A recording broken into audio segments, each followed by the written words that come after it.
অপরিচিত নম্বর থেকে কল আসে, ভুলে রিসিভ করে ফেলি। মজার ঘটনা ঘটে। আমি জানতাম 2টি নম্বর থেকে কল আসলে রিসিভ করা যাবে না। নম্বর দুটি হচ্ছে +92 দিয়ে শুরু, পরবর্তীতে বেশ কিছু সংখ্যা থাকবে, +99 দিয়ে শুরু, পরবর্তীতে বেশ কিছু সংখ্যা থাকবে।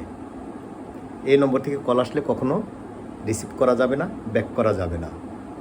যদি ভুলবশত করে ফেলেন, সেক্ষেত্রে ওই নম্বরে যদি আপনার বিকাশ অ্যাকাউন্ট থাকে, নগদ অ্যাকাউন্ট থাকে, উপায় অ্যাকাউন্ট থাকে, সেখানে যদি টাকা পয়সা থাকে, হ্যাকাররা সম্পূর্ণ টাকা পয়সা হ্যাক করে নিয়ে নিতে পারবে।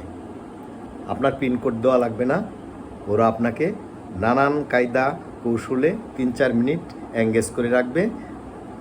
সেই সময়ের মধ্যে নানান ইনফরমেশন ওরা যেটা ওদের লাগে নিয়ে নিতে পারবে। তখন আপনার